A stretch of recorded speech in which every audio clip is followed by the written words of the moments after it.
Jika meraih hasil imbang 0-0 kontra lawan terberat di grup A Thailand, memaksa timnas U19 Indonesia melorot ke posisi 4 dari tabel klasmen sementara. Hasil 1 kali menang lawan Brunei Darussalam dan 2 kali hasil imbang saat lawan Vietnam dan Thailand Rabu malam tanggal 6 Juli tahun 2022 di Stadion Candrabaga Bekasi, Jawa Barat. Posisi puncak direbut timnas Vietnam setelah menang 4-0 atas Brunei sebelumnya. Thailand yang hanya meraih poin 1 kontra timnas Garuda bertengger di posisi 2 dengan poin sama hanya beda selisih gol dengan Vietnam. Myanmar yang di pertandingannya kontra Filipina di hari yang sama, menyusul di urutan ketiga dengan raihan 6 poin setelah membungkam timnas Filipina 3-1. Persaingan di grup A semakin ketat setelah hanya menyisakan 2 laga untuk masing-masing tim. Jika melihat tabel klasmen sementara grup A, timnas Vietnam sudah meraih 7 poin dari 2 kemenangan dan 1 kali imbang dengan selisih gol lebih banyak plus 7 yaitu dari timnas Gajah Perang Muda Thailand yang memiliki selisih gol plus 4.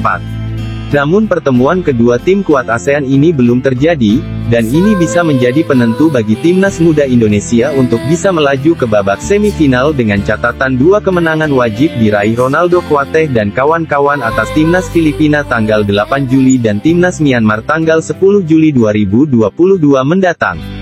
Jika kedua tim saling mengalahkan, dan timnas Indonesia meraih kemenangan di 2 laga sisa maka antara timnas Thailand atau Vietnam akan ada yang tersingkir meskipun di pertandingan terakhir penyisihan grup A kedua tim meraih kemenangan. Jika hal ini terjadi, Indonesia akan meraih poin akhir 11 poin dengan tambahan 6 poin yang akan didapat ditambah 5 poin yang saat ini telah diperoleh dari 1 kali menang dan 2 kali imbang. Sementara salah satu Vietnam atau Thailand andai keduanya saling mengalahkan maka salah satunya hanya akan meraih poin akhir 10 dan pemenang 2 laga dari kedua tim ini dipastikan akan menjadi juara grup. Akan tetapi jika kedua tim meraih hasil imbang dan di laga pamungkas keduanya meraih kemenangan, maka selisih gol akan sangat menentukan bagi ketiga tim yang belum terkalahkan di grup neraka ini. 7 gol yang sudah diciptakan anak asuh Sintayong ini bisa saja dilampaui Thailand maupun Thailand. Terlebih Vietnam yang saat ini memuncaki grup sudah mengantongi selisih gol yang cukup banyak meski ada 1 gol yang tercipta ke gawangnya saat kontra timnas Filipina, namun bukan mustahil Myanmar yang akan menjadi lawannya di laga terakhir akan menjadi sasaran gol bagi timnas Vietnam, meski tentunya Myanmar tetap akan mati-matian menghadapi Vietnam untuk menjaga asa bisa lolos dari lubang jarum mengingat saat ini mereka sudah mengantongi 6 poin dari 2 kemenangan dan sekali kalah dengan selisih gol plus 6, kekalahan tim ini dari Vietnam bisa membuyarkan harapan mereka mengingat di laga akhir mereka harus bersua tuan rumah timnas Indonesia. Sedangkan Thailand akan memanfaatkan laga akhirnya dengan mencetak gol sebanyak-banyaknya dari timnas Brunei yang dalam penyisihan grup A selalu menjadi lumbung gol bagi lawan-lawannya, terlebih kontra Thailand tim yang memiliki agresivitas menyerang yang tinggi. Hal ini terbukti saat kontra timnas Garuda Muda, yang dibuat kesulitan dan kerepotan untuk bertahan sepanjang laga babak kedua Rabu malam yang lalu.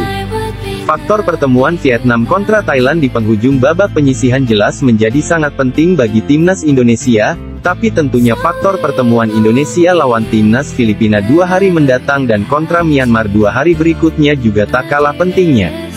Gagal memenangi 2 laga sisa artinya sama dengan mengubur asa Marcelino Ferdinand CS untuk lolos ke babak knockout semifinal. Gagal mencetak gol lebih banyak lagi bisa saja memupus harapan supporter dan publik pencinta sepak bola tanah air. Myanmar bisa saja menjadi kuda hitam yang sulit untuk dikalahkan dengan skor yang mencolok jika berkaca pada 2 kemenangannya yang telah diraih. Faktor lain yang tak kalah pentingnya harus diwaspai Sintayong adalah faktor fisik akibat kelelahan karena harus menjalani pertandingan maraton 2 hari sekali. 2 laga sebelumnya di pertandingan perdana lawan Vietnam sudah cukup menguras energi dan emosi anak-anak muda Nusantara untuk dapat bertahan sekaligus mati-matian membongkar pertahanan Vietnam yang mampu terjaga selama lebih dari 90 menit. Meski banyak peluang gol hoki Caraka CS yang terbuang karena kurang tenangnya para pemain timnas dalam penyelesaian akhir. Meski bisa lebih santai saat menghadapi timnas Brunei karena sang manajer menarik beberapa pemain andalan di babak kedua setelah timnas mampu unggul 5 gol di babak pertama untuk mengistirahatkan mereka, namun di laga ketiga menjadi laga yang teramat berat bagi Garuda Muda saat menghadapi gempuran timnas Gajah Perang Thailand. Bahkan menjelang akhir pertandingan, Barisan belakang pimpinan Muhammad Ferrari seperti sudah kehabisan tenaga dan nyaris kehilangan fokus dan sulit keluar dari tekanan anak asuh Garcia yang seperti tak kenal lelah untuk mengejar kemenangan. Meski begitu, timnas juga tidak kalah ngotot melakukan counter attack dan menciptakan beberapa peluang yang gagal dimanfaatkan pemain depan timnas. Striker yang diharapkan mengulang suksesnya mencetak gol bagi timnas, Hoki Caraka bahkan harus ditarik keluar di babak kedua karena sudah terlihat kelelahan. Tugas berat pelatih fisik timnas untuk memulihkan tenaga anak asuhnya. Meski timnas yang lain pun tentunya akan mengalami kendala yang sama karena faktor kelelahan. Namun kejelian masing-masing juru taktik dalam menentukan pemain starter di dua laga sisa masing-masing tim tentu akan menjadi pembeda.